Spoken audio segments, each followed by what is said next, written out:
Hello and welcome, welcome. Let me turn on this tunes here. Oh, it's a little too loud. One sec. There we go. To another episode of doing something different. I decided I was watching a YouTuber I like, and they were showing off Advanced Wars by Web. Advanced Wars, turn-based strategy game that you're looking at on screen right now. And there's an online PvP version of it where you can play against real people in like a rated league, a tournament. So I was like, you know what? Let's create it. So fresh account, me, rated 800 against somebody on my very first game was rated like 850. I think this is their 10th game. And I decided, let's play it and then let's kind of cast how the first game went. Because I actually think it was pretty interesting. I think that it was higher level play than people would expect. So let me just introduce the game. Basically, it's a head-to-head matchup where you start off the game with a couple of bases and you'll be building units like infantry and basically capturing cities around the board. The more properties you have, properties is just the term for like cities and bases and everything, will give you money, income every turn. You can see here in the top right how much income each player has. We each have 3 properties, so we have 3,000 income each. And then you're going to use your bases to build units. There's a whole variety of units. I don't think I can click and show, but infantry, tanks, helicopters, planes, artillery, rockets, anti-air, like all kinds of stuff. And by managing your funds and taking good engagement, right, like units with rocket launchers can blow up people with tanks, using armored tanks to take out weakly defended infantry. You can maneuver around the board and eliminate your opponent. There's a couple ways you can win. Generally, they'll resign at one point if you've just beaten them into smithereens, or if you can capture their HQ. So really, you can kill all their units and capture their properties, or specifically capture the HQ.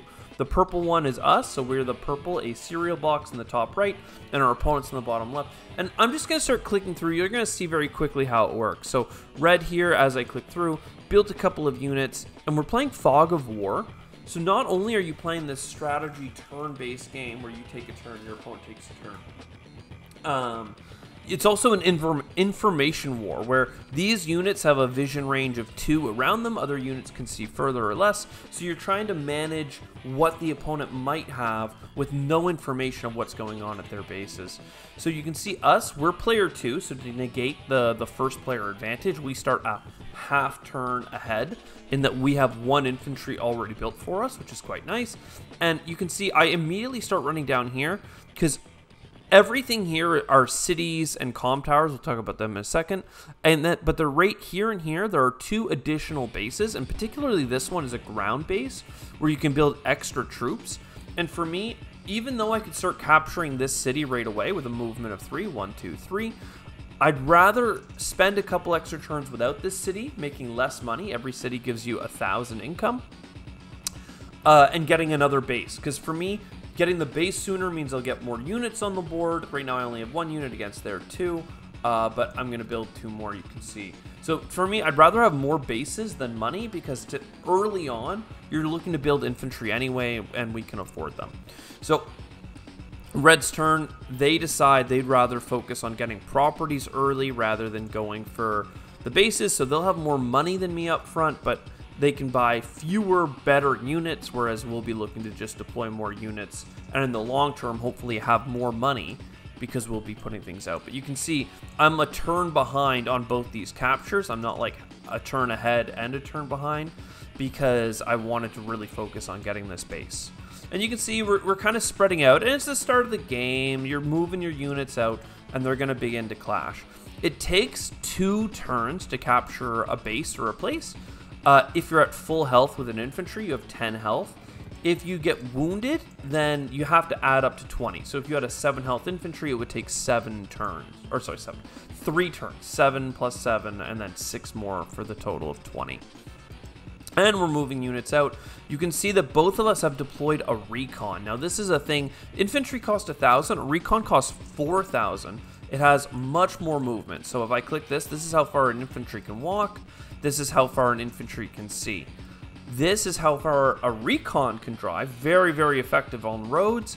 and its vision range is incredible. This is how we're going to get a lot of information on the battle. Advance Wars is an interesting strategy game because there's all these different units that are interacting in ways of countering each other and positioning being good. But even if you have the most expensive units in the game, you still need the cheap units to capture cities. You still need the cheap units to scout and give you information. And I think that's like the fact that I could have a battleship, but a battleship that's blind doesn't have anything to shoot at, right? So it's just very interesting. So very quickly, they're going to go out and they want to send out this recon to figure out where I'm focusing my effort on the board. I know we're both fanning out pretty equally here, but also the recon has machine guns on it, and they can go and injure my infantry that are trying to capture properties to make it take longer or even prevent me from capturing properties, because the infantry just have machine guns and they will struggle against like these armored like jeeps with machine guns, quite frankly. So we're both moving out, and this is just the start of the strategy game. We're moving out. Neither of us have even seen the opponent. We don't know what the opponent is doing, but as you can see, we both have that similar kind of plan. Spam infantry because that's all we can afford, and throw out a recon here and there just to get some extra vision. And you'll see in the top right, they have 6,000 income to our 6,000 income. They have $13,000 worth of units on the board. We have 12. They have 10 units, and we have 9. And that's just because we're like the half turn ahead. Or rather, yeah, we're a half turn ahead, but they're a full turn ahead. Sorry. We're at the end of this round, at the end of this phase, we will have done the equivalent thing. So I've now basically about to finish my turn.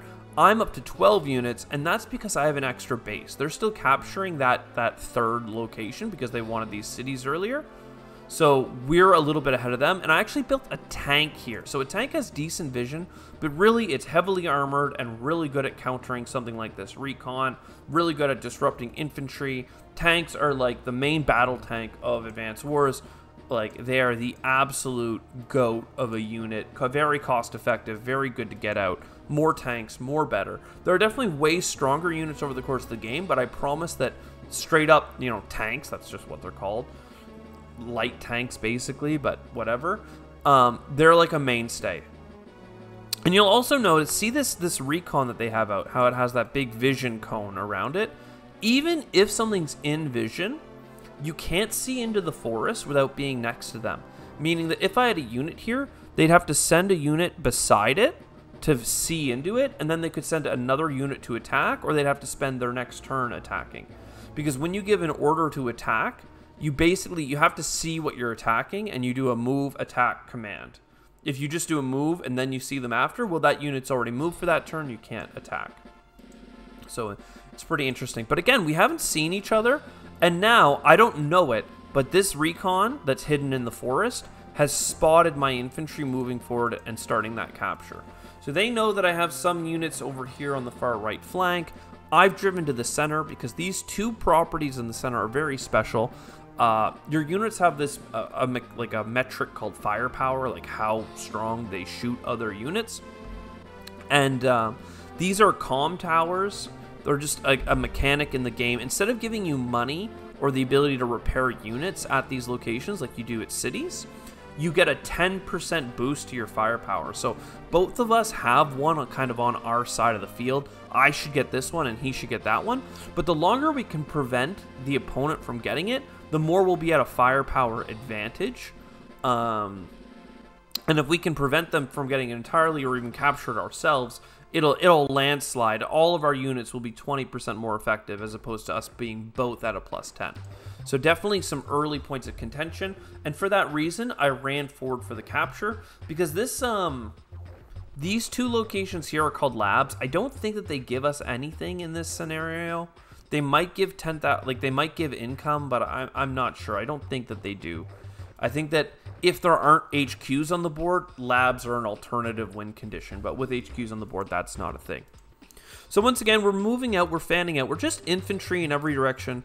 I have just spotted my first enemy, and he just finished capturing a city, and that's fine. I'm just trying to make sure that they can't capture this thing here. And they have vision of it, so I can see his infantry. His infantry can't see my recon. That's a very, like, kind of notable piece to this equation. Just like I have no idea that this recon exists. And he also has an artillery on the board now. And artillery is interesting. Most units, if I, most units, if I click on, they can attack immediately adjacent to them. That's true for tanks, infantry, recons.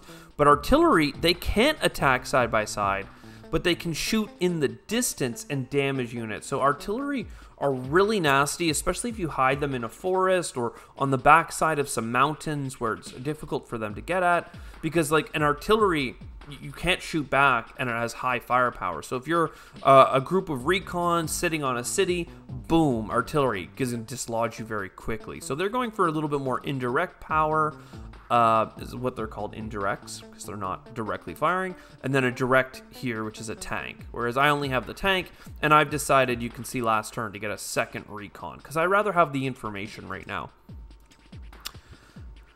And they're moving about. So here, I'm still moving all my units up. And this is where one of the first, like, major decisions comes in. I'm getting my comm tower this turn. You can see I'm finishing. I'm moving my tank into the center because I know that they don't have their comm tower yet. So I want to kind of delay that from starting. And I decide to hide my recon in this forest. It gives me a little bit more vision of the board because I was a bit worried that a tank might be hanging about. And I don't want a tank to get a good shot on my Jeeps. They're giving me a lot of really good vision right now. They're doing great scouting. But had I known that their tank wasn't in the area, like they built an artillery a couple rounds ago, had they built a tank up here and moved it into this forest, I would not have wanted to be out in the open because then the enemy could have shot me. And this way, they still don't know I have a recon here because this infantry never saw it. And this infantry only saw the comm tower. They didn't actually see the recon. So I'm thinking I'm being stealthy. But the reason I'm taking all the time to explain that is that had I known that they didn't have a tank or artillery in the area, I could have just parked my Jeep right here. And then they wouldn't have been able to start capturing the location because my Jeep would be blocking them. And then if they did bring in a tank to blow up my Jeep, well, I have a tank here. A way I've heard this described, and again, Mangs is the other YouTuber that does Advanced Wars content that I watched, and, you know, really kudos to him, great content. This tank, almost like a chess piece, protects the other vehicle if it was parked on this location, because any unit that they use to get a first shot on my vehicles, I could then run them away and move my tank in to get a first shot on them. So it's kind of like a pawn protecting, you know, your bishop. If they attack you, then you're going to capture them back. And anyway, so we continue along, capturing multiple locations out here. Again, I don't know that this recon is here, and you're going to see how it starts to disrupt our captures here in a minute. But, you know, we got our background here. Everyone's moving forward. I'm going to get my own artillery piece and a couple more infantry. I'm feeling pretty good so far. If we look at the income lead, right, we have an equivalent amount of units, though I have a little bit more cash in the bank, and I have a little bit more income than him, but he's about to capture, you know, a handful more properties, and then I'll capture some. It'll jump back and forth. So he finishes capturing a couple places. He starts capturing the comm tower, capturing his cities, bringing forward his artillery. He's really rushing it forward. It's a bit exposed at the moment. But then, yeah, he drives his recon out of the forest, and then from the plains, pew, pew, pew. Now, it does 5 damage. I think that's kind of, there's a little bit of a luck roll. Like, he may have been guaranteed 40, like, 4 pips of damage, and then, like, a coin toss on whether it would do a 5th pip of damage. I think he rolled pretty high to get all 5, because you can see in the bottom left here, there's this little image.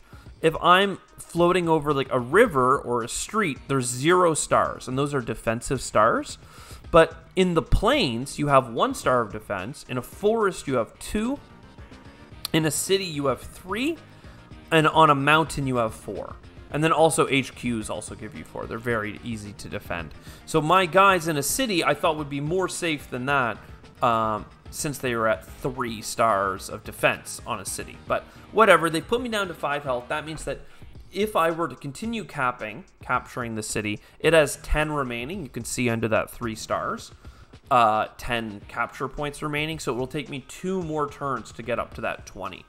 Unless I combine an infantry with that infantry to get it back up to full strength.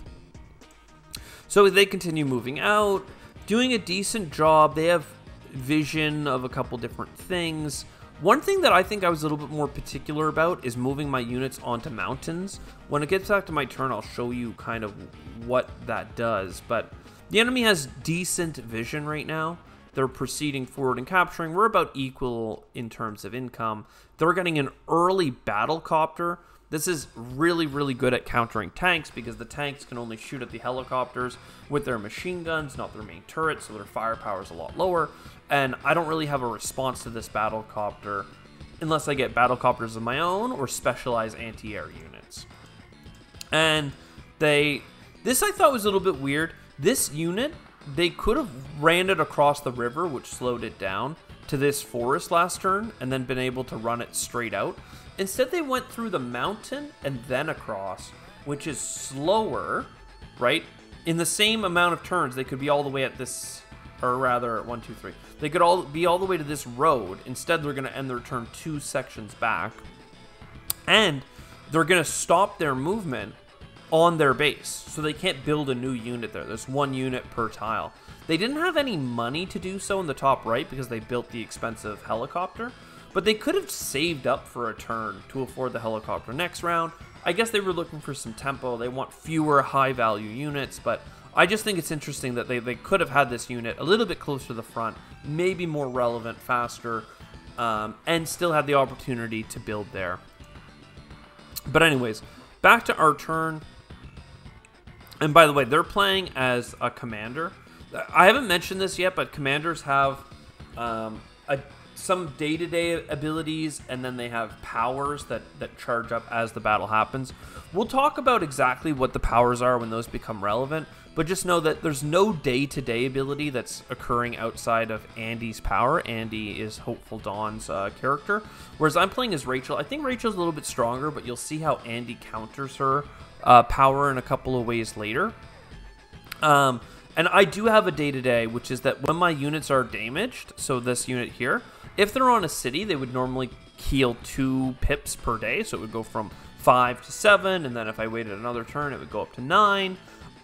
Instead, they heal 3 per day, right? But when units recover damage, you still have to pay the proportion of the unit. So a unit, an infantry costs $1,000 to put on the field.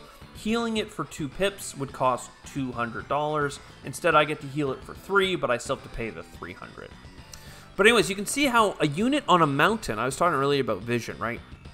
I've embedded this recon deep into their territory, so I can already kind of see what's coming through. If I was paying attention, I would have noticed that a tank actually rolled through here into this forest, but I think I missed that earlier. Maybe I did, maybe I didn't. I can't remember. I played this game like 2 days ago, and then yesterday I wrapped it up because there was a little bit of time in between. But all this extra vision is giving me a lot of information on what's coming out of their base, whether it is tanks, whether it is troopers, whether it is whatever. And also, what I was saying earlier is by strategically putting my people on mountains, like here and here, they actually get +3 vision range. Normally, an infantry can only see 2 tiles, but on this mountain, they get as much range as recon, which is giving me a lot of intelligence, making sure, hey, is it safe to proceed and start doing some captures. So, sure enough, I go ahead, I keep capturing some locations, keep focusing on the center. I'm sending this recon out to the left to try and disrupt him if he tries to move into this corner. And then here, you can see I go for the shot. And I get 5 damage, so who knows? Maybe it was a high luck roll earlier when he did it to me, or maybe that's standard.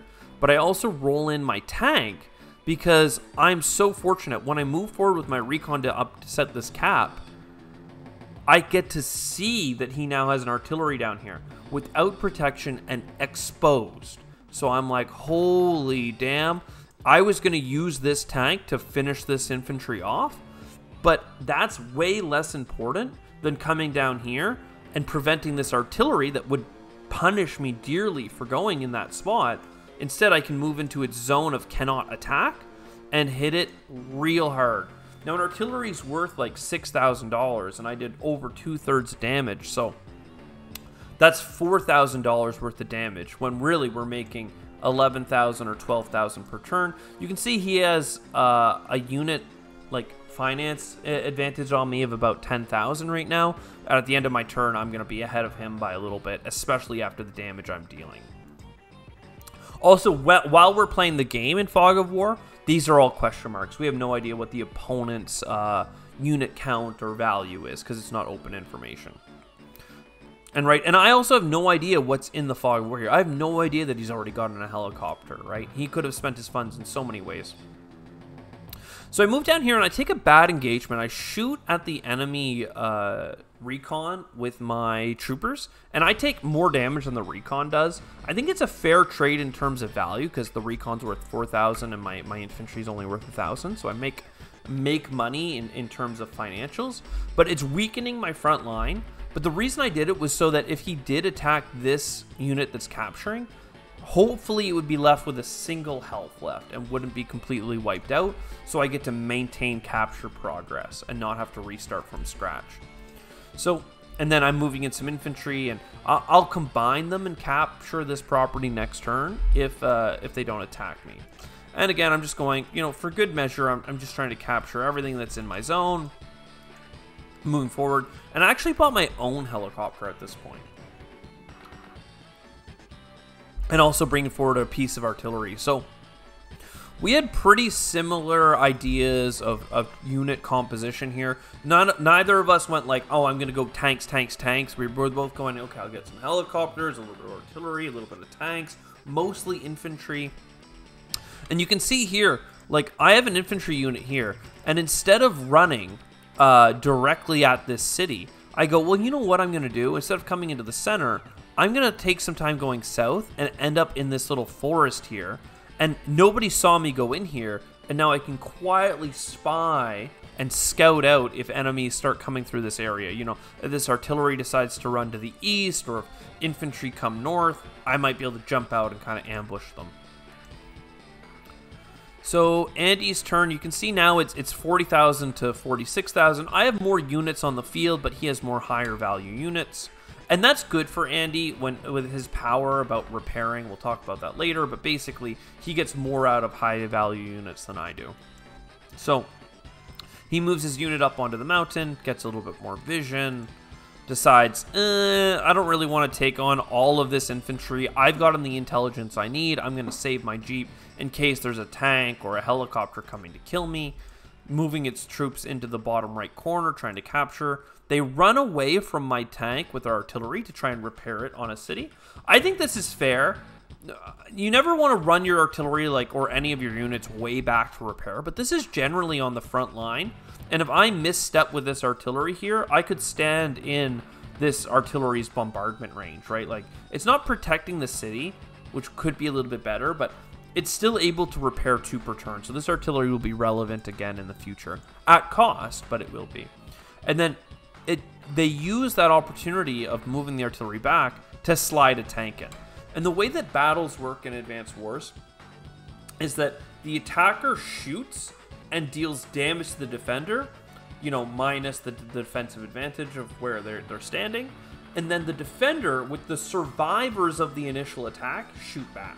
So there's actually like an offensive advantage in that if you shoot first, the enemy's weakened when they shoot back. So here this tank shoots, and you can see it did 5 damage to me, and then I only did 2 damage back. So that can cascade, especially with another enemy tank just around the corner. So I felt really good about hitting his artillery, but then he hammered my tank. And then boom, attacked my recon. And then he tries to get lucky shooting it with his infantry and did 1 damage to it. So this recon, thank God it survived, because a recon with 1 health has just as much vision as a recon with 0 health. So I'm going to try and keep this guy alive. But you can see, I felt really good about hitting his artillery just 1 turn ago. And all of a sudden, he has 2 tanks on the front line. My tank's at half health. My recon's almost dead. They're going to end up capturing their comm tower that I was trying to deny them. They've softened me up on the right here, and I don't have quite enough infantry to get out here and capture properties, because if I did send this infantry out to capture this, the enemy tank would just go and kill him. So I'm already kind of on the back foot here. Not to mention, I don't know that helicopter exists and is also, you can see, able to patrol quite a bit of space. But again, that's the interesting thing is, in his view, he saw this infantry before running away. But other than that, he only really knows I have these 2 units that exist. He has no idea what I've been building. He has no idea how many units I have. He doesn't know about this recon. I don't think he doesn't know about this infantry. So it's pretty interesting. I think that constantly looking and viewing the enemy's vision range in a Fog of War match and purposely staying outside of their vision is super critical. Don't give them the information they need to make good decisions. Yeah, and then they build 2 more pieces of artillery. They feel good about their front line of tanks being powerful, and now they're going to try and use some artillery to kind of zone out the space and lock it down. So I'm moving forward, trying to capture some properties. I find, oh, he's got that recon. It's still hanging out in the forest, and I'm only able to see the forest because I moved up beside it. I'm running my recon away. They could find this recon in the forest. They weren't able to see how far it went, but I think they could probably guess that it was there. But to go and kill it, they'd have to send their infantry up to spot it and then send their tank in to finish it off. Right? Really, this infantry might want to go to the city or other things. We'll see. Maybe they'll find it. Maybe they won't. And then we're just moving everything in because I think that I need to reinforce my center here. So that's where the artillery is going. That's where the helicopters are going. I'd really like to finish stopping them from capturing this. But at this point, because I hit them a turn ago, and then they decided to stop capturing and shoot me the last turn with the recon trying to finish me off, this guy only has 4 health, and he has to do 10 points of capturing. So every engagement that we've taken so far, they've been at a 10% firepower disadvantage over me, which I'm hoping will add up as they get slowed down. It doesn't sound like that much, but if it gets you to the next break point, it's huge. So we're capturing locations. Life is good. And I kind of made a mistake here, I'm realizing. So I finished capturing with my 5 health unit, and then I decided to combine them so that they'd be able to capture that same location faster. But that literally doesn't make any sense. I could have kept a 5 health unit and moved this unit up into this tree and then gone for a capture next turn. And then this 5 health unit could like run off into the woods or onto a mountain and provide vision for me, support, maybe potentially provide as a blocker to stop the enemy movements, right? Having low health units is very helpful because you can use them in interesting ways. They're not going to be great for like direct engagements, but in Fog of War, like as you can see, this recon, 1 health, it doesn't matter. It's still looking and giving me intelligence on all of this land. So any tanks, helicopters, artillery coming through, I'm going to get to see it. So moving on through, my guys are moving up. I'm building another tank down there at the bottom and another tank here on the left because I think I need more direct firepower. But you can see I'm going for battle tanks, you know, main battle tank, these just tanks, and 1 artillery and 1 helicopter. Meanwhile, he's got 1, 2, 3 artillery pieces, a helicopter, and a couple of tanks. So I have 3 more infantry over him, I think. But, yeah, it's interesting. So, boom, he finishes off my unit from the forest. Sucky, but at least I know he has that there. And if he keeps it there, hopefully I can go kill it with my tank. Keeps repositioning this artillery quietly. Again, I haven't seen this artillery since I shot it way back here. So I have no idea where this is on the map. It's a ghost of Kiev. Captures keep going. He moves his helicopter, just nudges it up just a little bit, and spots my my recon here, and then does in fact decide, yep, you're gonna die. So I'm a little bit bummed out for that, but honestly, I could have ran the recon further away along the road, and it probably would have been safer because there would have been no way for it to spot it. Yes, it's hidden in the woods, but if they think they know where it is, they can do exactly that. Go spot it and finish it off. I could have just ran. My recon is faster than both the tank and the infantry, so there was a chance to get away there that I kind of missed out on. And again, they just kind of keep moving forward. We're keeping mostly a balanced front line here. We'll see how that devolves into the future here. There are going to be some big mistakes, some breakthroughs, some pivots, some back and forth. But right now it's been just some early game skirmishing around different properties. Again, I'm moving my unit up, sticking to the forest so that they're not super exposed. This tank is really giving him a lot of zoning in this area, and I have this little wounded tank. I also decided to move up my artillery into this forest here. It's hidden in the forest, and I'm thinking if he decides to go for this city, I can bombard him with my artillery to stop him from capturing it, possibly send in this guy, maybe send in this recon, maybe go capture this. Like, I have a lot of opportunities here, and this infantry, 1, 2, 3, can't actually spot the artillery for the tank. The tank could drive up to the artillery and look into the forest, but they can't attack on the same move that they're looking in. Not only that, but if they do find me, I now have a helicopter, and that, you know, protects me from the tank. The tank comes here, I send in the helicopter, and the helicopter goes pew, pew, pew, pew, and shoots a whole bunch of missiles. Next up, we're just moving everything forward, and here I'm just repositioning my tank. I'm gonna take like advantage of the fact that I get the +1 repairs, try and get this tank back up into like a combat ready status. It's only at 5 health, so getting it back up to 10 shouldn't be too hard. It'll only take 2 turns. Even 1 turn of repair bringing it back up to 8 makes it pretty good. And from this position, the tank again has a lot of mobility to control space, so we're kind of feeling good there. We're sending a tank down here to deal with this pesky recon that's been fighting me. I have no idea if he's sending multiple more tanks to deal with it.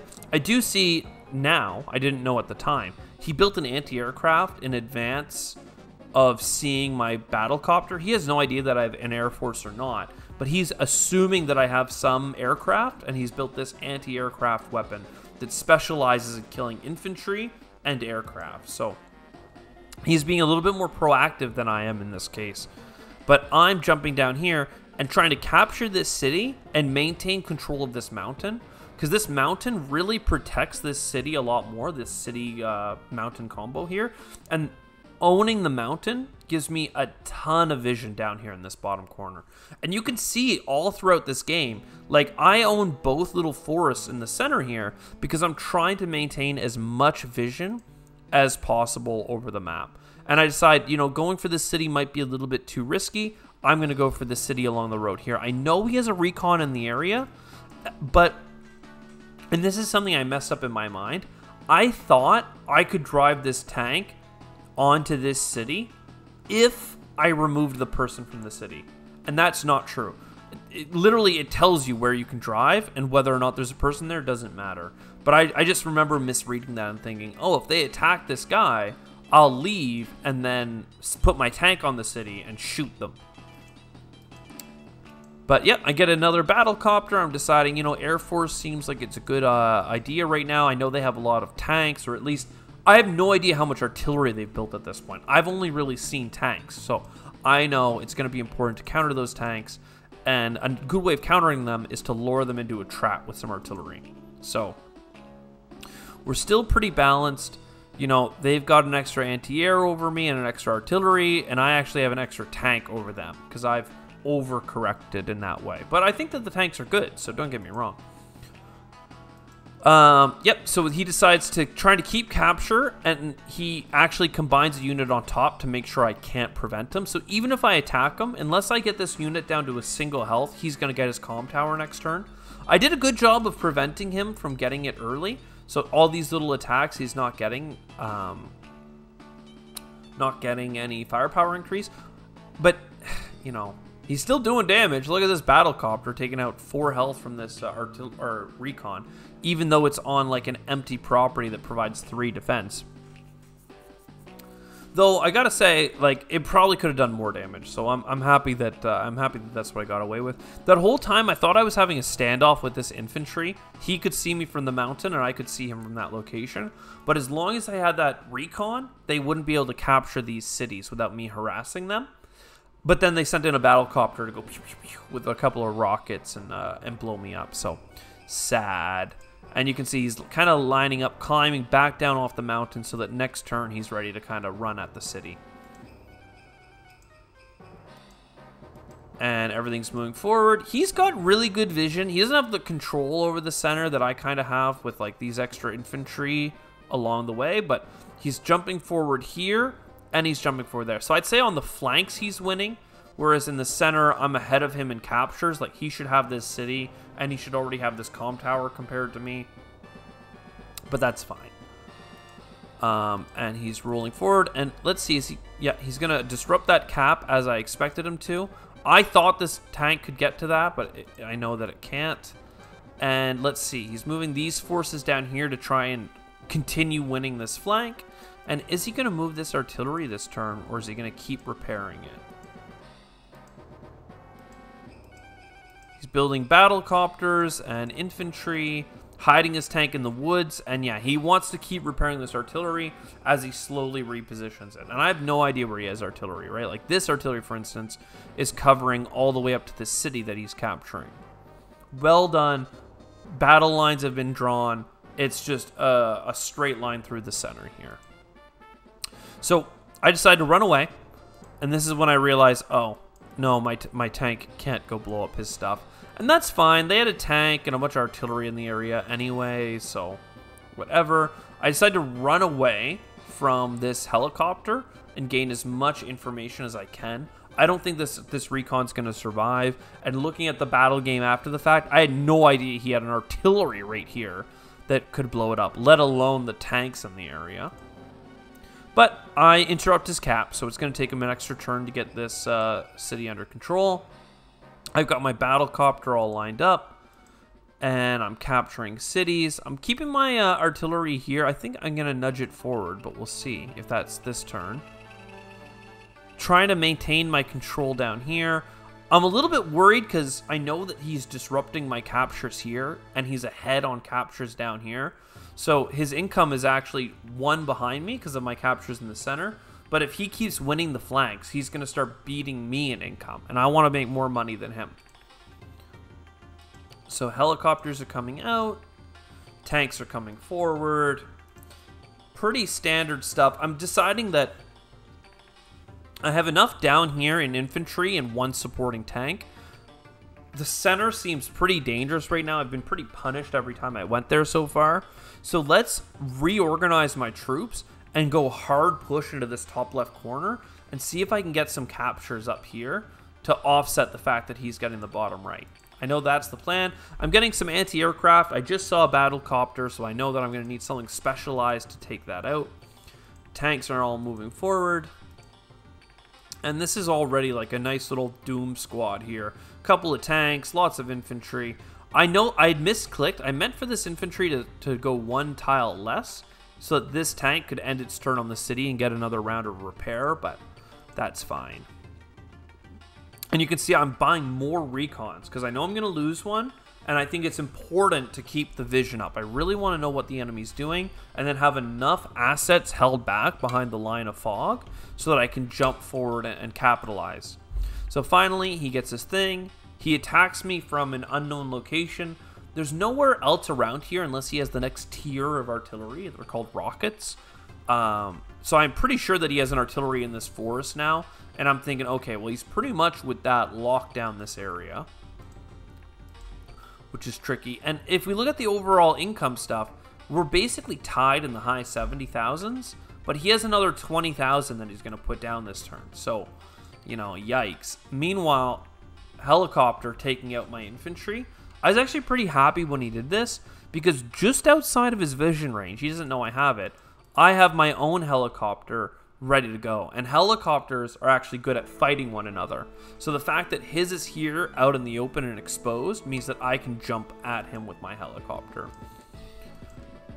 and get that first strike advantage. He's sending more reinforcements out. He's investing in more anti-aircraft. Realistically, one for the north and one for the east or southeast. So, you know, I have a helicopter here and a helicopter there. So he's pretty much matched, you know, one on each end. He has anti-aircraft on each end. He's going to be just fine. And then he starts beating back my infantry here. And then rolling around. I think he shoots, yeah, he shoots the men on the mountain here. I don't know if I agree with this. Like, he's really trying to put pressure on to get this city. But I have some extra troops all around, so I can kind of reinforce that. And then next turn, I can use this infantry to step onto the mountain and shoot down at this infantry that's exposed on the bridge. Because they have 0 defense stars and I'll have 4. And I'll have the first strike advantage. So, I don't know. But overall, he has me weak. He just could have finished off this unit with that recon and then maintained the forest. So, I think it was a small mess up on his part. He's moving everything forward. And I'm just looking at this artillery in this tank because I want to know, like, he could move this artillery all the way to here or here. And in both locations, I would see it because I have a man on the mountain. But even though I can see it, there's not much I can do about it. And it would really help him, like, an artillery piece here would be able to bomb the mountain. And then I would really have to give it up because there's no way my men can survive under bombardment from artillery and machine gun fire from jeeps and men. So instead, I think he decides to hold it back to keep repairing. And this tank, he wants to keep it hidden. That's fair enough. The tank has enough vision to jump in here. If I use my tank on him, he can counter with his tank and get another good trade like he did at the start. So that's fine. I decide, perfect, I'm going to run forward with my helicopter, and bam. He had 9 health at the start, so I did 7 damage, and he did 1. Absolutely critical. His anti-air just got built, so it's going to be a while before he can take out my helicopter, and his helicopter's pretty much out. I'm bringing down my tank, blowing up his recon.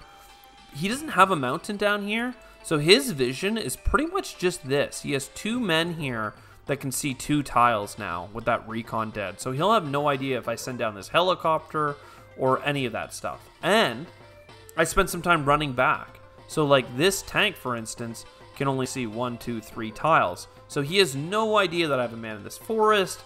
He knows I have a man on this forest, but it could have run further. He doesn't actually know if he stayed there or not. And then this guy here is going to be capturing all just outside of vision range. Though I do decide to hop out of the woods here and take a shot. I'm going to lose the infantry for this, but once again, I'm preventing them from getting this capture for another turn, and I'm getting a little bit more information on what's going on in the area. I have no clue there's an artillery piece here. I have no clue there's a tank here. Unfortunately, it's all just out of range, but you want to glimpse behind as much as you can. Like, I have very little vision at this point. I only see his front line of infantry and have no idea if he has a bunch of tanks in the center or all on the side or if he's mixed out kind of like I am. I decide to run forward to shoot this infantry from the road, and in doing so, I expose the fact that he has this tank in the woods here. And my god, I was so pumped to see that. Immediately jumped on it. First strike with my tank, I took some damage, and then ran in the second tank and finished him off. Absolutely great. Loved that. Decided to keep the pressure up by moving forward. I know I haven't looked at this comm tower in a while, but I know by now he's captured it. I'd love to take it back, but it's so close to his base. Like, just think about, like, this helicopter in a turn could be there to defend it. It only takes a tank 1 turn to get close, another turn to finish it off. So, you know, even if he didn't have anyone defending it, I don't think I would jump out at that to try and capture it. I know it's defended implicitly by being closer to his base. And I decide, once again, this guy can only see to here, and these guys can only see to here. And since I know he doesn't have anything in this forest, I put my artillery right up on the road, out in the open, defended by my tanks and infantry, right? Because it's a pretty soft piece. But from here, I'll be able to bomb this, and I'll be able to bomb any aggression on my tanks. So I'm feeling pretty good about this hard position here. And yeah, we just keep moving forward here. I don't know, do I run away with this infantry, or do I keep trying to cap? And, oh yeah, I already mentioned what was going down here.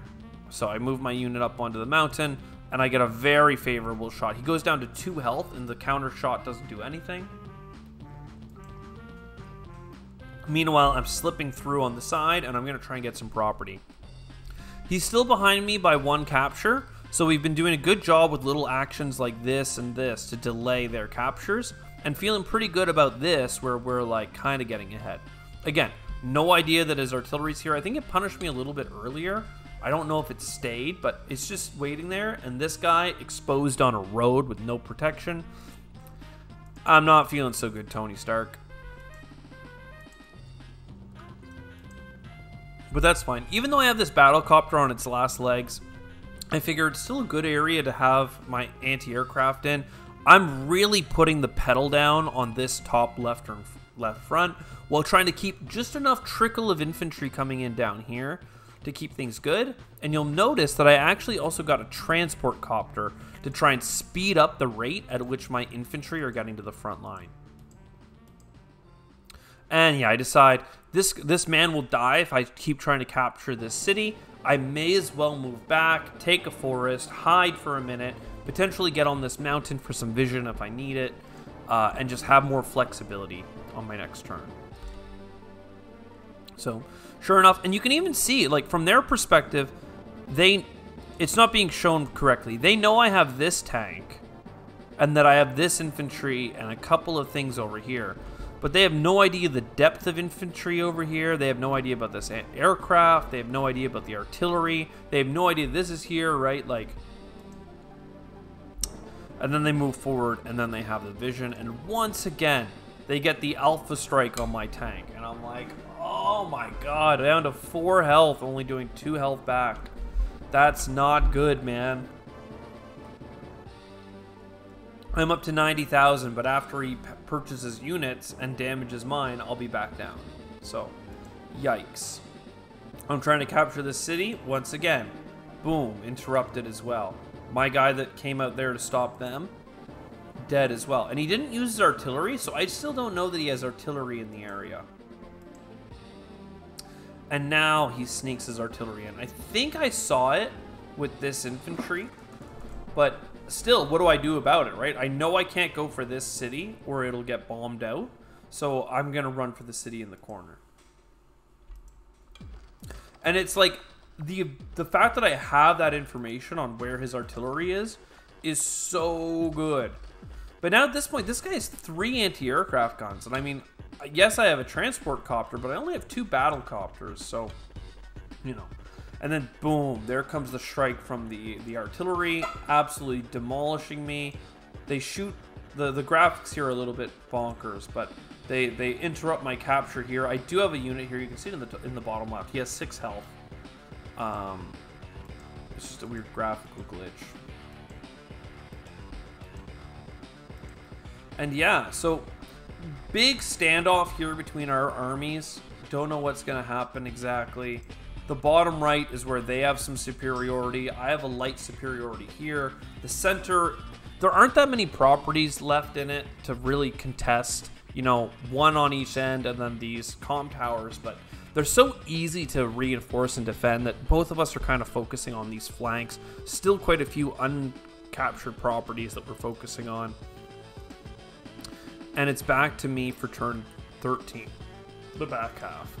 So, run forward with my helicopter, soften up the infantry, use my artillery to kill and punish that infantry for coming up to capture, and I wipe these out. And at this point, I see he has a front line of infantry here. I don't know what he has behind it, but I think I know that there's an artillery piece here. So I'm not going to win this city. I'm going to get bombed anytime I go for it. But he doesn't have vision on me, right? He can't even see my front line of infantry from where he is. So I decide, you know what we're going to do? We'll keep pushing forward as if we have backup. But I think I'm going to rotate my units and try and push a little bit harder in the south, where I think things really do need some support. So you can see, bam, I'm going for some shots. Again, this man's doomed to die to the artillery. But in the meantime, we're going to get a property here on the right that they won't be able to stop us on. Again, taking the mountain just to maintain as much vision as possible. And here, I move the anti-aircraft forward, but the tanks, I'm like, let's get out of here with the tanks, the artillery, and we'll get a couple of heals on these cities, and then just slowly bring them down to the right. He has no idea that we're doing this kind of mobilization to the bottom right after fighting us in the top left for so long. And once again, everything's coming down. and I align my transport copter because I want to bring some extra infantry to the top left because we've lost quite a bit of infantry, and I know that these guys aren't going to be enough to capture these properties. Again, this guy here, I send him out there to start capturing, but really it's so that next turn I can put him on this mountain. Or I can do whatever. It would take him 5 rounds to capture this property as is, and I know that's not going to work. So that's just how it is. Keeping some men in the center to keep the vision up by standing on those mountains. And then this guy comes down. And perfect. I'm going to take a break here for a second, but I'll be right back. But you can see this is the halfway point, right, in this big battle. And right now we're really like locking horns on the two sides. And then the recent development is, well, I know he has this artillery in the area locking it down. Let's do a feint as if I am pushing forward. You know, leave the artillery just in case they do jump ahead. I want to be able to punish it. But really, let's rotate our tanks and see if we can slip into this area. Little do I know, he actually has twice as much artillery in the south, twice as much anti-air, and tanks and the rest of it. So we'll see how that goes. All right, we're back. Let's talk about this. Start of round 14. Let's just take a second to take hold of where we're at. Opponent, Hopeful Dawn, starting their turn, starting the round. 87,000 worth of troops to R105, 28 units on the board to R32. All right, seems like we're doing really well, but they have $21,000 coming in. That's going to put them slightly above us, and then on top of that, they're going to spend a turn taking favorable trades, right? Like this, you know, unit's worth close to $1,000. He's probably not going to be alive in the next moment. And, you know, I don't even know. This anti-aircraft, if they spot this helicopter, you know, this helicopter's probably not in the right spot, especially since I just shot someone with it. Anyway, all that to say that, you know, we just finished doing a little kind of push on this side. We hit some resistance. We're kind of pulling our tanks away, getting some repairs, potentially coming down into the center. If they push forward, we can always bring our tanks back. So we just pulled them off the front line for a moment, and then they're going to charge forward. Now is a good time to talk about the powers. So neither of us are looking to do our basic power. There's a mini power and then like a super power. We're both looking to do our supers with these people.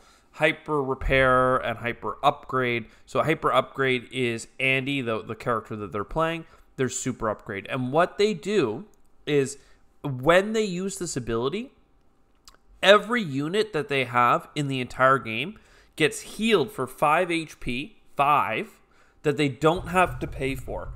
And that's why earlier I think I had mentioned that Andy is good at using really high expense units because A, they survive longer and like when they're damaged and stuff. I think that a moment ago that they had like medium tanks and stuff on the board. Right? Yeah, I think they had a medium tank here. If they had pulled that away with 1 health, Andy would have healed at 5. It's worth like $16,000. It's worth more than 2 normal-sized tanks in cost. It's very expensive. There are more expensive units for sure, but you know, that's what we're talking about. And he would get 5 of that, so 50% of that value fixed for free. On top of that, he gets +1 movement, so that, you know, a tank that might not be able to reach the front lines on a given turn, or a helicopter that maybe needed a little bit more juice to get to something, has +1 movement and can get that extra tile forward, extra, you know, it's just good. +1 movement is so convenient when you can punch a hole through the enemy, run through that hole that you've created, and then hit all their juicy targets in the back that they're trying to protect, like, you know, the artillery pieces and whatnot. And our power here, we have Lucky Last. Don't worry about that. It's like slightly more damage. Covering fire. We get to do 3 shots. Does this person have a... This person does not have... Basically, I'm just going to tab to me for a second. Oh, crap. So let's go to the end of this turn. I just want to show... I built a unit that has a movement pattern that will be convenient for this. So see this Bazooka Man? I guess it's the vision range of 2 piles. Our superpower is that we're going to launch 3 rockets at the board. There's no visual indicator for this when we get there, so you won't see a big boom boom. But basically, this like 5 across, 5 high, like diamond pattern gets bombed on the enemy 3 times, and each of them do 3 damage. So like if we put this in here, all of these units in this diamond area would get hit for 1 bomb, and if 2 of them get sent there, right, because there's 3 total, so 2 of them might go here and 1 of them might go here. It's semi-random based on unit value, HP damage, and a couple other things. And basically that means that they would take a whole bunch of damage in this spot. So maybe these guys take 6 damage and these guys take 3 damage. That's amazing for us because we're doing tremendous amounts of damage, and then we can run in and try and finish people off.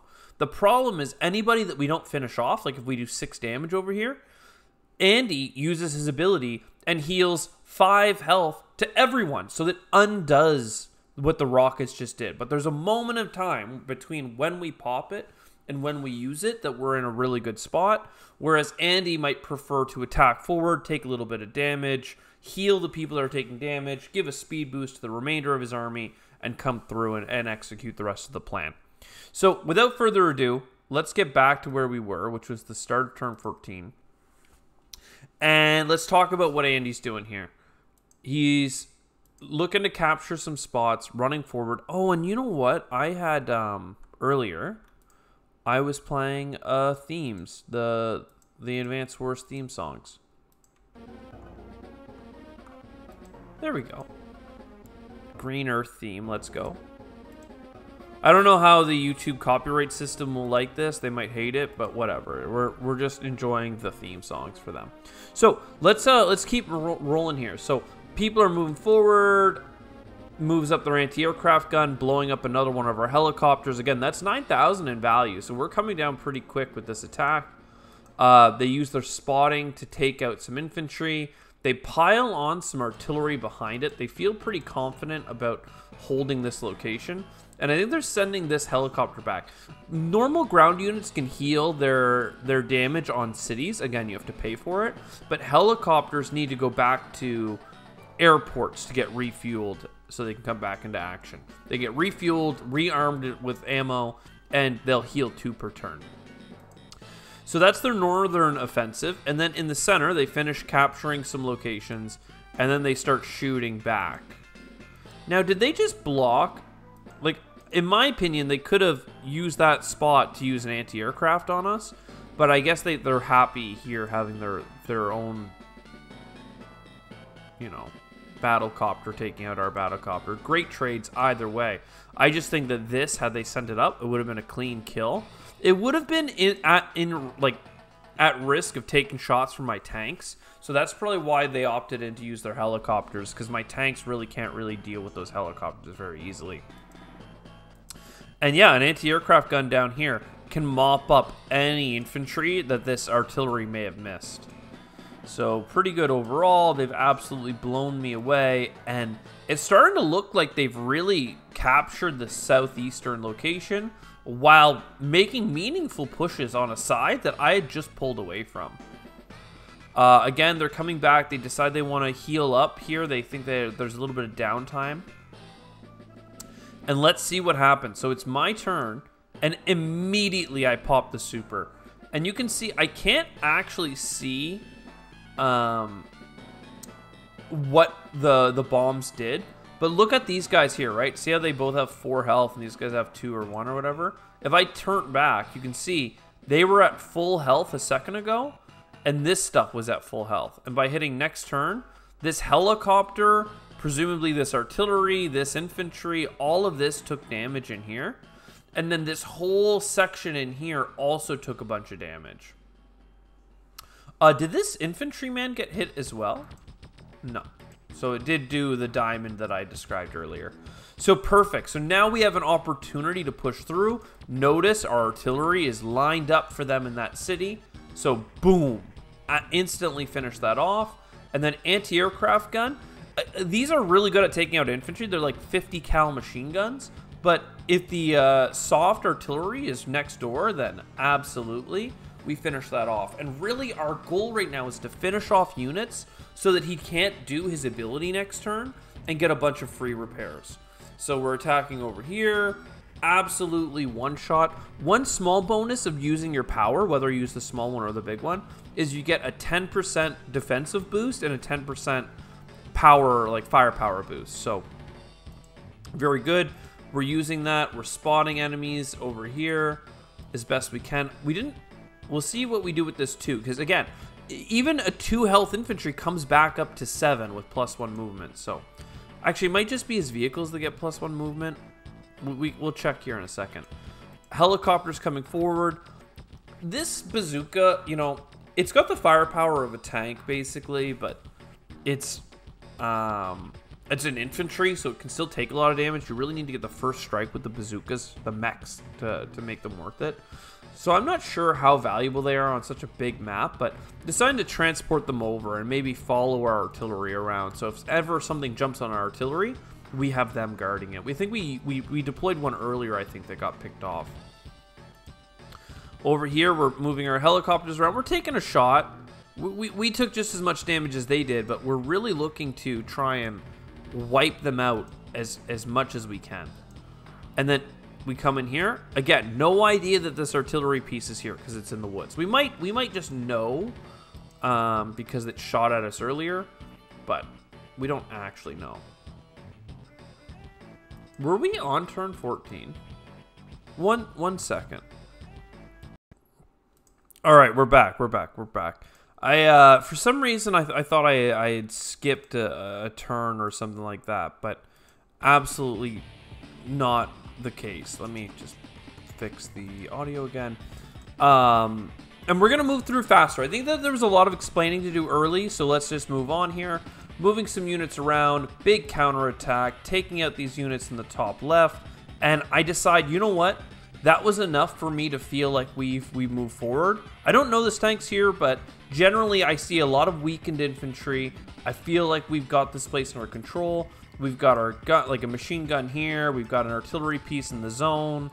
You know, finally we're winning the top left, I think. Not realizing what units are coming around the corner. And actually, we're making pretty much gains in the center. The problem is we didn't finish off this battle copter, so we know it's going to come back. But for now, we feel okay about it. We used our advantage of our superpower to quell this big push they had coming in the top. We really did come away on top in that circumstance, I think. And then at the same time, we've used the bot time to really bring our units into the center and then down into the right, while sending some reinforcements left. Because at the end of the day, this is where our HQ is, and we don't want to be losing that, because we'll just lose the game. And as you can see here, all this stuff is a little bit damaged. They have some units over here, 4, 6 health. All these guys at 2, a 2, a 4, and boom, super. All his units back to full strength, more or less, you know? It's absolutely critical that, like, you finish off his units. I think he got away better off than I thought he did at the time. But see, I'm focusing this right now, right? So he's going to lose. And this is the thing about why I'm happy I put pressure on this building. If he loses this, he loses a 10% firepower bonus, and I get it. So that forces him to respond. And the only thing in the area is this. No other vehicle can get that far to interrupt this capture. It's a good counter to have, but it's forcing his hand. Like, he cannot use it if he found a helicopter thing he wanted to go for, if he found some other stuff. And he might even know that he's, like, sending his unit in for disaster. So, had it not been for the fact that this helicopter went through and found that I had an artillery piece right here, he would not have put his unit here. He might have, but I don't know. I feel like that was a great little spot on his end, and he went, okay, well, I'm going to go over here. There's a little bit more defense to this terrain, and I know that there's a lot of baddies in the area now that I've flown my helicopter forward. And he's sending tanks to reinforce, because he doesn't know how many tanks I have here. I've got 4 squadrons.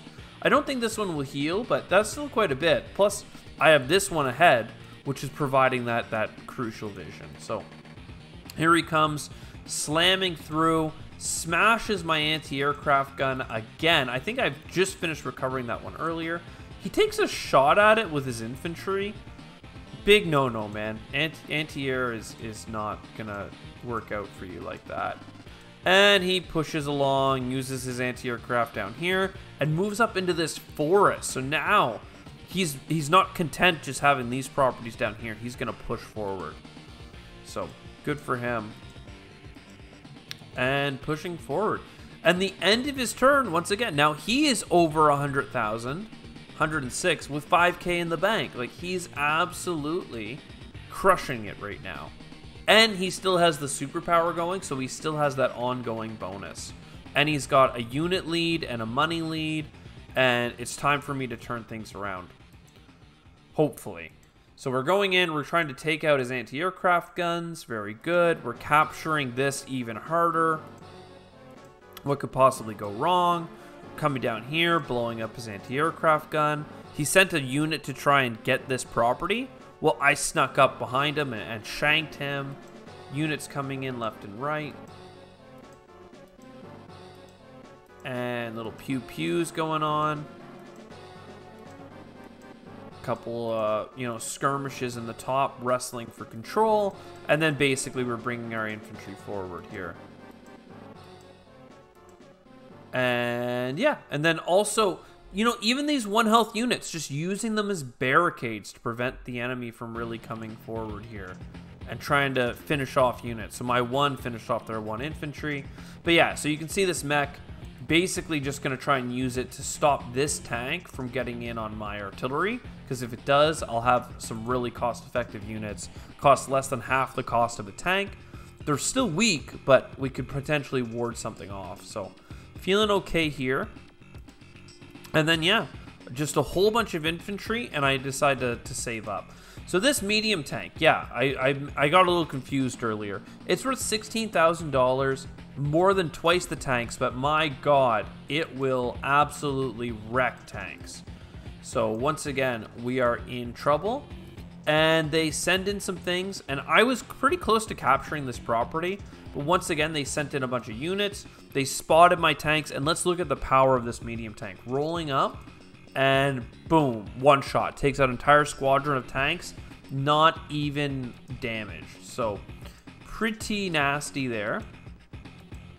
And then the artillery continues to kind of swat me away. Again, he almost kills my recon. He tries to finish it off. It's hard. You gotta have a full strength division to do 2 damage to a recon. And he keeps trying that less, and it's just not really working. He does smash this guy, that's fine. And then he gets a rocket, which is like up a higher tier unit that, like, the artillery can shoot this area. The rocket can shoot, like, I mean, it's crazy. We'll see it on his turn. But basically, he's moving up into higher tier units to try and get an edge over me, whereas I'm still kind of focusing down infantry and stuff. I did save up my money last turn, and my god, was the timing ever perfect for that. So this is the anti-aircraft gun I brought back. Once again, I went from having low health to heal, using my day-to-day ability to heal an extra to make it a worthwhile thing. I'm trying to punch my way out of this trap, and hopefully he's going to use his medium tank to blow up my anti-aircraft gun, so I can get a big medium, like, or artillery piece on his thing.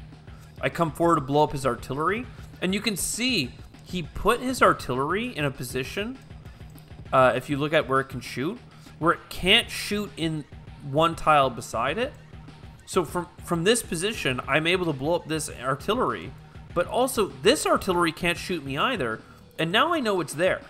So my tank, even though it's in a kind of rough spot, this artillery can't shoot it. It's in the blind spot. So as long as I don't move anything into this zone, we're going to be fine.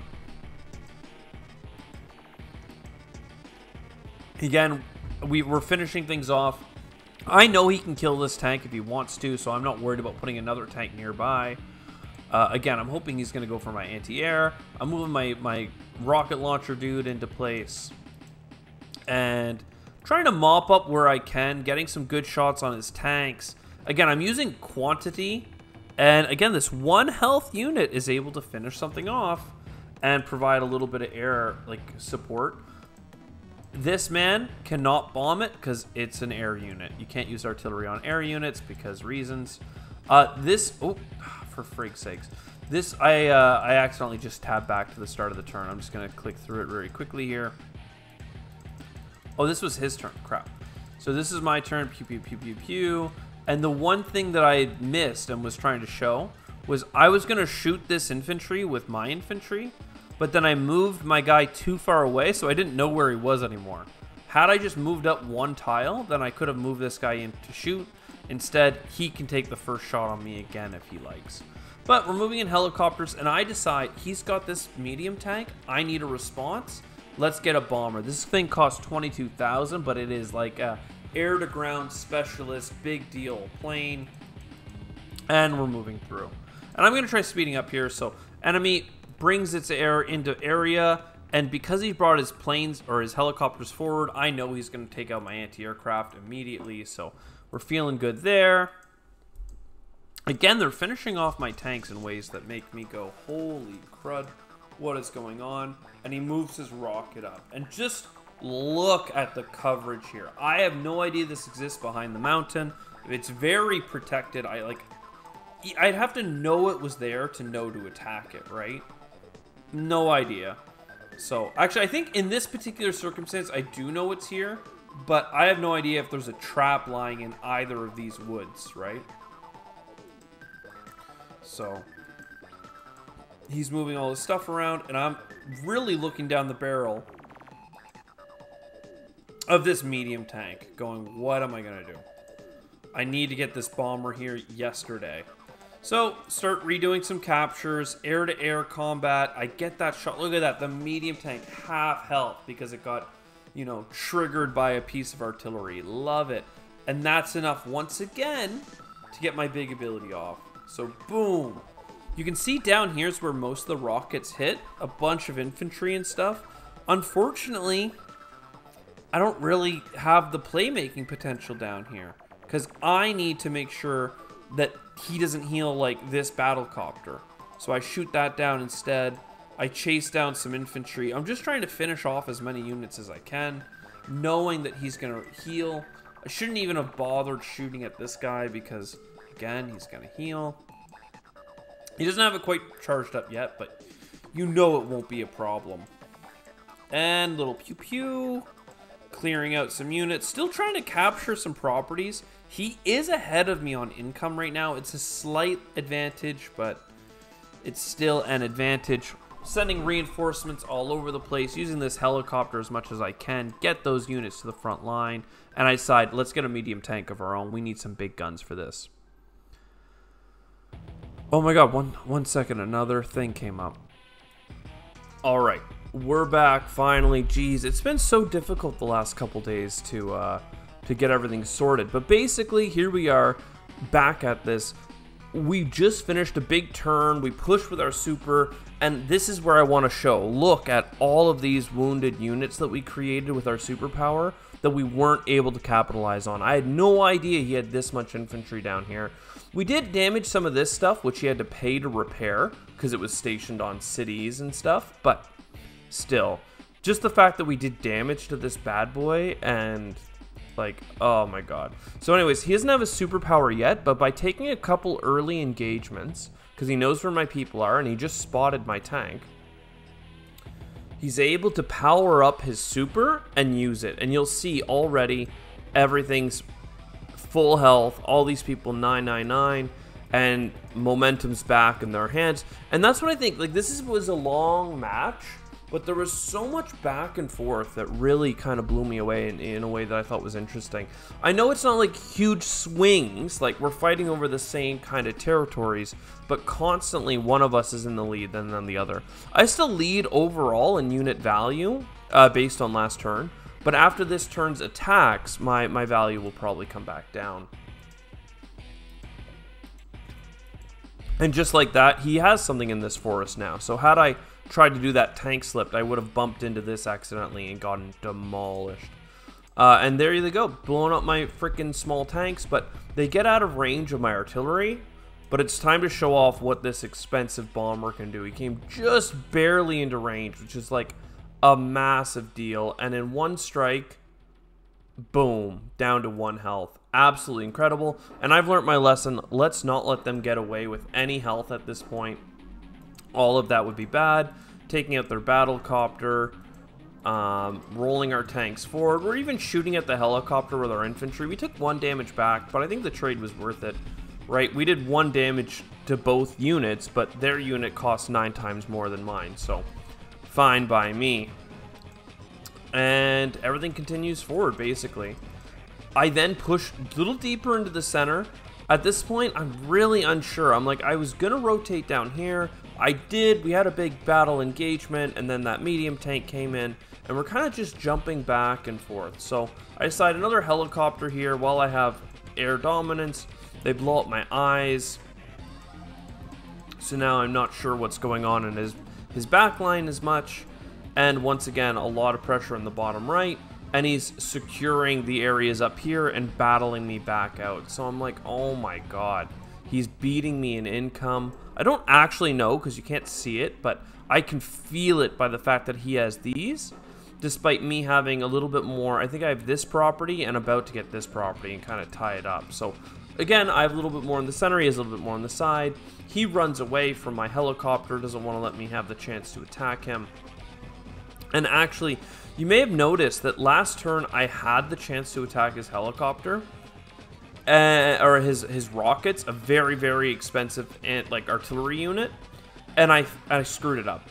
I think I moved my unit, my helicopter was here and I went to attack it. But I accidentally, when I moved my mouse over, I guess I attacked it from underneath. So my helicopter tried to fly like this and then through these trees, and it got caught on a tank. So I trapped my unit, even though I had a pure line of sight to attack the enemy. I moused over a path that got interrupted. So lesson learned, doesn't matter. We're punishing all his light tanks in the area. And once again, I'm feeling okay up here. I have a lot of infantry headed this way to try and capture the properties, but I keep getting beat back every time I go up there. So we're still sending reinforcements. We don't want to give up momentum. I send this guy in to just start capping, mostly give me vision. But again, this freaking artillery, he's reinforced an artillery into this spot a couple of times this game, and it's really helped him lock down this territory. And then this 1 infantry's holding on for dear life. Down here, we're just constantly playing on this mountain, trying to keep that up. And I have my medium tank in the center. I move my helicopter forward. I know that the rockets have moved, don't know where they are. And I decided to get some more anti-aircraft of my own. I have no idea what it has coming. Apparently he bought a fighter, which is a counter to the bomber. The fighter's an air-to-air specialist. And boom, the anti-air comes in and blows up my helicopter. Boo. Blows up my units again. They get vision. Now, if they were going to move this unit up on this hill to get vision, they should have done that first, right, with this anti-air. Because then they would have realized, oh, sending in the anti-air, maybe that's not something that we want to do. But it's fine. Now they're capturing my locales down in the bottom. Under a lot of pressure right now. He's moving his plane north because he thinks I'm going to keep my bomber in this area. But I know that he saw my bomber, so I decided to play mind games. Let's pull it back and rotate it to the bottom. And constantly trying to put units in places where he won't expect them has been a big piece here. So with a little bit of artillery and tanks, I'm blowing this up again. But he took the time, while I wasn't looking, to move the artillery back into the city. So now I'm back and under threat, and I don't even know it. I thought he was going to keep moving that artillery away. The rockets specifically. The indirect unit. And the tank comes down to reinforce. We take the mountain back. And I'm thinking he's going to be 1 turn away from capturing my city, and I'm going to interrupt it with this helicopter. That's the purpose there. Once again, my units trying to infantry only my way into the top left corner, because everything expensive I have in the center kind of gets blown up. While moving the bulk of my heavy duty forces to the bottom right to see if we can start flipping the direction on that side of the field. And he gets a big hit on me with tanks from both sides to blow up my artillery. He uses his rockets to get my tanks down to 1 health. He's still using his recon and everything. This pesky artillery as well. I don't really understand how much this is locking down the space. Like, had I built an artillery and stationed it here, you know, it would also be protecting all this stuff. But I've been the aggressor most of this game, it feels like. I've been pushing into his half of the board, and then he's been pushing me back out. He's got his own rocket launchers. One thing he's not utilizing ever is any transportation, like no APCs or transport copters, but is what it is. I use this unit to scout this man out so that I can run at him and take a shot and try and surround him. I get the kill, and now I'm feeling okay. Like, hey, look at this. I've got this whole area kind of locked down, all in my infantry, a couple of weak units to kind of board up and prevent them from attacking. They have an attack helicopter coming, so whatever. But we're clearing out the center. We're getting really good trades, and, you know, again, I just have to mention, at the start of this turn, the unit value, 130, 130, it keeps like a pendulum coming back and forth. And then I find the medium tank stowed away in the forest, and I'm thinking, I know what to use against that. And I think you do too, dear viewer. If you've been following this far, you probably know what's up. Again, repositioning, I decide, hey, I was coming left with this transport copter. Let's go down to center. There's some properties. They might be soft. I'm seeing a lot of units here on the left. And one thing I'm killing in is unit count. He only has 6 infantry on the board right now. I've been killing his infantry super, super hard. Whereas I'm up to 17. Now, a lot of that has 1 health, 3 health, 2 health. But it's providing me vision, blockers, and like just intelligence. Like, it's really good. And I decide, you know what? He's using a rocket to lock down this side of the board. That's another reason to bail out of this side and come down here. But I don't want the same problem, so let's get a rocket of our own. And I just nudge my bomber just a little bit. I don't want it to get spotted, but I do want it to be in position. Now that I know that this medium tank is here, let's see what happens. He uses artillery and his men, and he actually moves the tank closer to me and out of the trees. I'm not sure why that is. He didn't do it for intelligence, because this tank can only see 1 tile away. So really leaving it in here would have forced me to spot it before attacking it. But that's fine. So he's coming up here. He's using his artillery to beat up my guys. I know he has the attack helicopter up there. That's fine. He's sending reinforcements. This guy just got refueled. He's keeping his things in fighting order. And 126 to 151. Now we're starting to get away with it after a couple big exchanges. Though he's holding on to 8,000 in his pocket, right? And we have 22 coming. So, anyways, bomber on the tank. Absolutely critical. Planes, helicopters coming forward. I'm trying to blow up his recon. I spot his artillery, and I'm going, sad days. But then I move in my tank, and I say, if you keep this artillery here, my tank is going to punish you. And then my tank, I move forward. He actually can't see it in this position, but it will be easy to spot. It's just on a city. But what I think is the most important is the city gives it a bunch of defensive value. It's on the front line. I'm just protecting the front line with the heavy tank while bringing in my aircraft, my soft infantry behind, light tanks.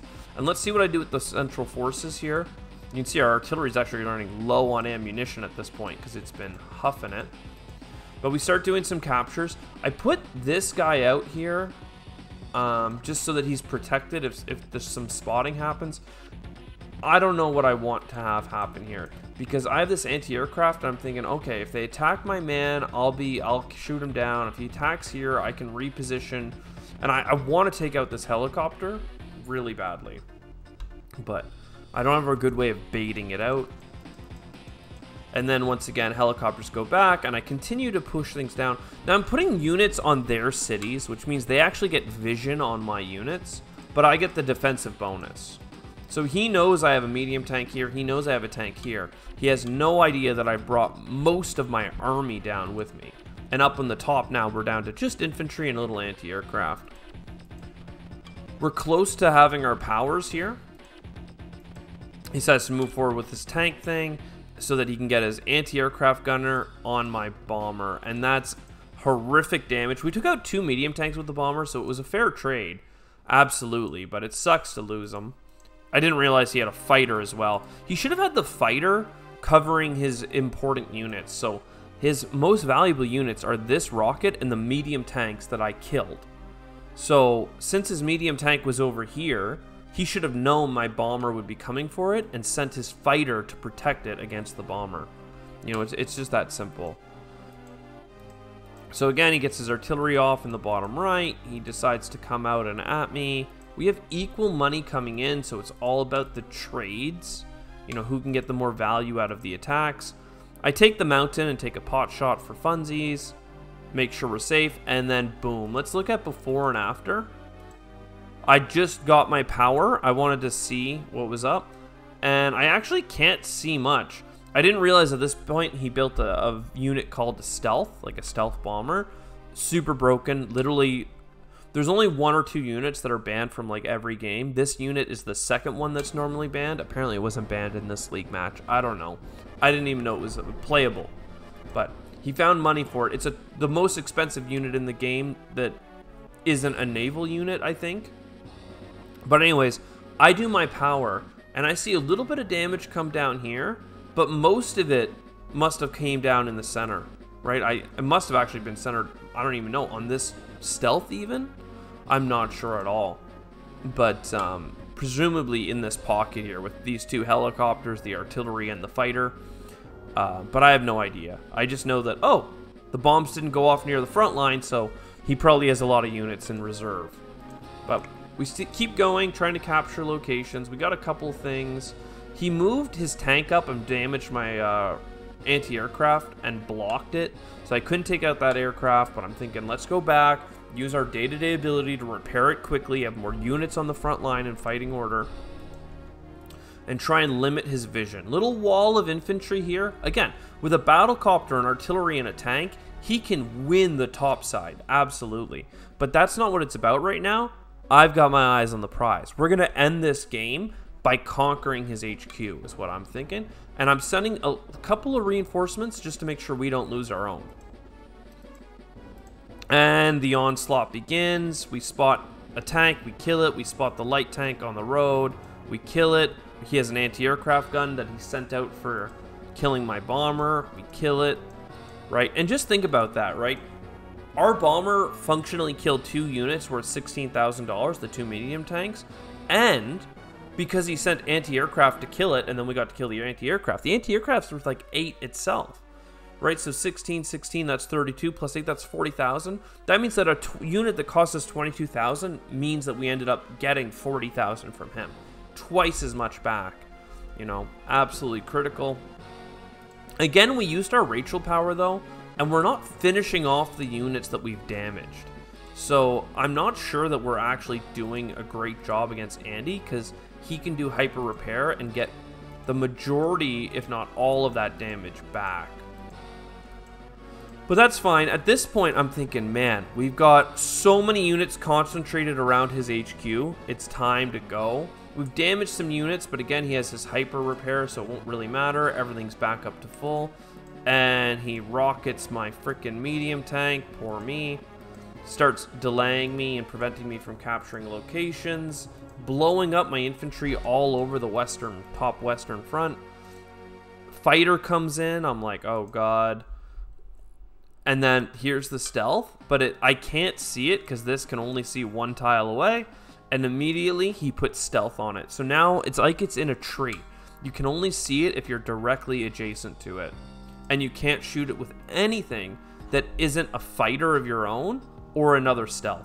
Which is the reason why the unit is often banned, because its only counter is more of itself. And that's not really good for a strategy game.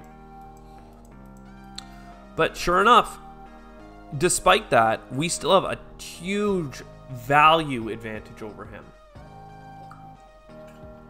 The income has been pretty much the same the whole time, but we've been starting to get away with good trades, trading low value units for high value units, and every time we kind of get damage, we've been healing our units instead of sending them in to die, which doesn't get us ahead on value, but keeps our units alive, so we get a way higher unit count. And then having more units on the board allows you to do better maneuvers. So Again, we're focusing forward here. He's sending a lot of units in here. He wants to stop me from taking his HQ. Fair. You definitely need to do that. And we start using our... Even here, I'm like, look, I can shoot his tank. His tank will be low. And I can put my anti-aircraft here, get a shot off on his infantry.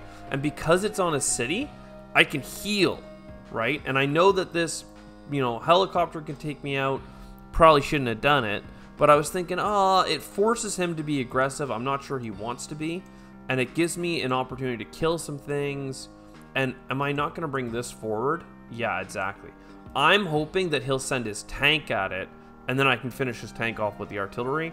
But really, if he wanted to, he could just use his helicopters to blow up the anti-air, because he'd get the first shot and finish me off, and I wouldn't get to shoot back. That's fine, though. I have another anti-air coming, and it allowed me to finish off his units. I'm really trying to make sure that he has as few units on the board as possible, so he gets the least out of his superpower. And then the units he does have left over get concentrated by my superpower. And our helicopter here is pretty much out of fuel, but I realize if I just use it for one more transport, that's fine, and I just got a new helicopter. I could have bought something to refuel the helicopter, but I wanted the tempo at this point because we're kind of making a, you know, death run at their HQ. If I can get this infantry on it to capture it, we are good to go. We win the game. So we can move along here. And sure enough, he's counterattacking. Once again, good. Finishing off units, cleaning up the top left. But I'm thinking the whole time, I'm like, that's not where the battle's going to be won right now. You're not going to get to my HQ before I get to yours. You need to peel me off of this.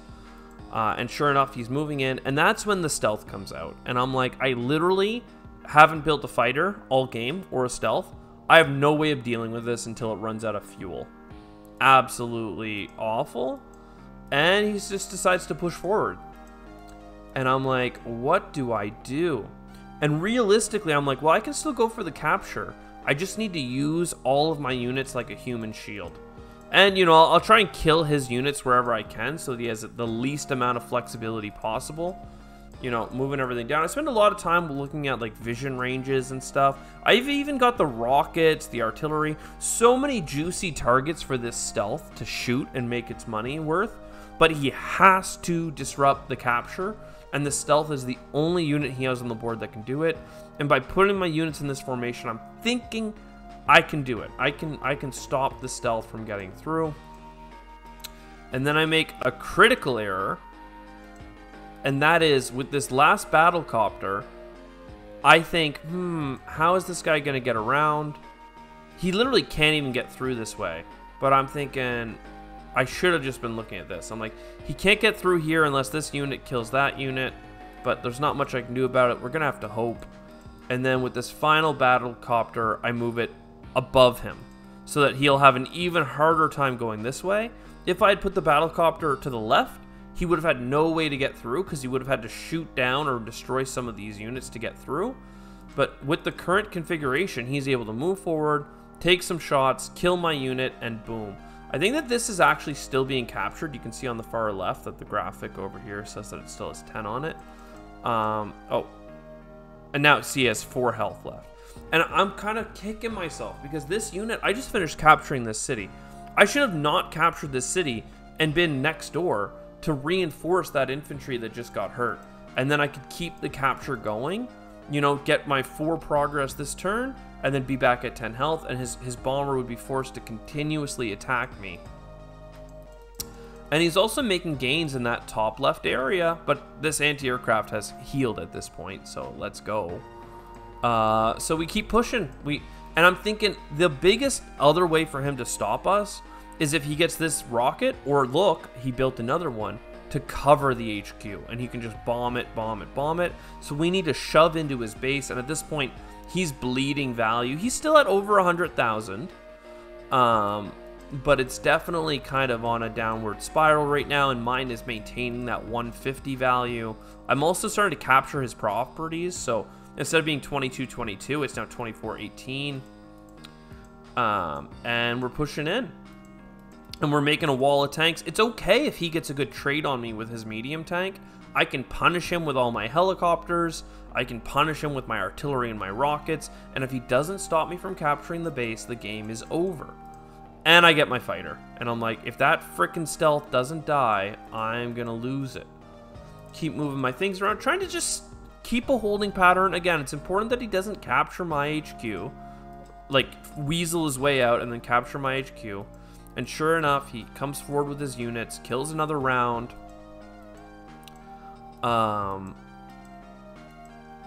And gets the bomber off and kills it. And I'm like, oh my god, here we go again. But this time, it's different. I can start fresh, I can have reinforcements, I'm already pushed forward, and I have my superpower. I don't want the superpower to be used on the stealth, though, because it's probably his most valuable unit. I don't know what he has back here. So I figure, you know what we're going to do? We're going to bring that fighter down, and boom, one shot, you're dead. And then I attack this stuff here and blow up his medium tank. And now everything he has is basically behind enemy lines. I use the superpower, and a ton of damage is done in here and in here. I don't know that, but I move forward to shoot down this helicopter. Life is good. I use my tanks and artillery to clear the infantry. I spot the artillery and kill that. Lovely. I move my recon down to shoot at the infantry. I move this anti-aircraft forward because I need to finish his units before he gets this thing, his hyper repair. And again, he still has $100,000 worth of units, right? So attack, attack, attack. We spot his freaking rockets. One shot, they're dead.